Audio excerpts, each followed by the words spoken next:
Се уште официјално нема име. Истече рокот кој претседателката Силјановска Давкова го побара за избор на гувернер. По попладневната средба со премиерот во Вила Водно, се уште е неизвестно дали предлогот вечерва ќе биде испратен до собранието. Катерина Нешкова известува. Катерина, има ли најава до собранието дека вечерва ќе пристигне долго очекуваниот предлог за гувернер?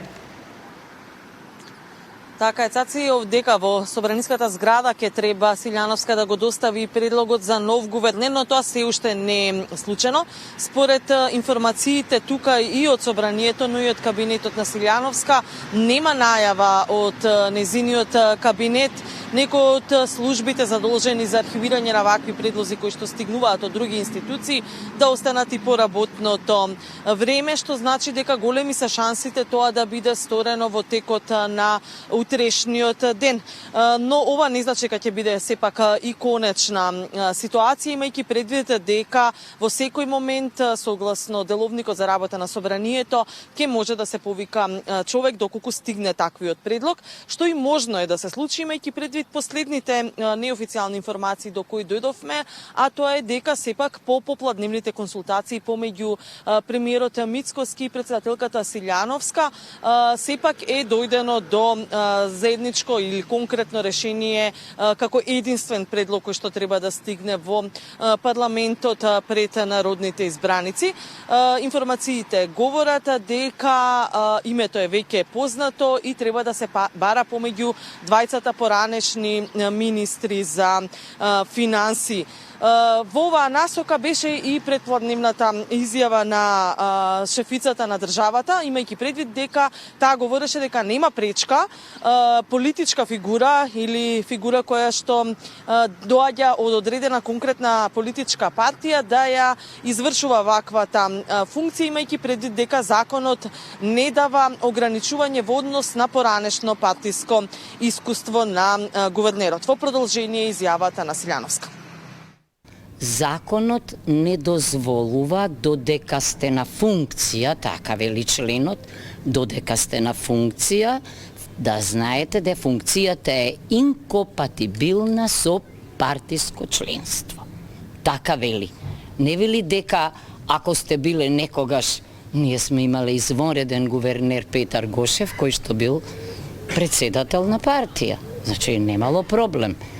Во тоа работата е вие, додека функционирате, да заборавите на партиски влијанија и да се водите од предизвикот на професијата.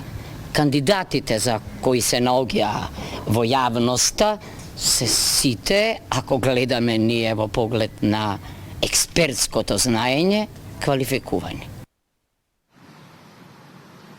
Така, само да споменеме дека изборот на гувернерот малку се одложи, имајќи предвид дека беше најавуван предлог уште во понеделникот, па потоа Силјановска даде уште дополнителен рок од 2 дена да подразмисли и по извршените консултации со најсериозните кандидати, тројца беа на овој список, да го направи конечниот избор.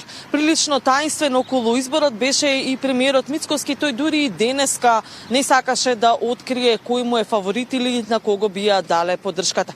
Во продолжение Мицкоски. Поддржите предлогот за кандидат за гувернер од претседателката или пак сепак рековте дека не го знаете се уште името, сепак тоа ќе зависи од тоа кој ќе биде предложен. Јас ги знам имињата на кандидатите кои што беа на разговор со претседателката и за сите тие имам своја лично мислење. Да, тоа беше кусата изјава на премиерот Мицкоски во јавноста. До сега се вртеа 3 имиња: актуелната гувернерка Анита Бежовска, потоа имињата на двајцата поранешни министри за финансии од ВМРО ДПМН, Трајко Славевски и Зоран Ставревски. Веднаш штом дојде тука предлогот, тој ќе биде доделен на народните избраници, а спикерот Гаши веќе даде уверување дека дури на итна сетница, доколку е потребно, ќе се направи изборот на нов прв човек на Народната бранка, кој што ќе треба да ја раководи оваа битна финансиска институција во наредните 7 години. Катерина, ќе очекуваме доколку има промени на сегашната ситуација до вечерното издание на вестите.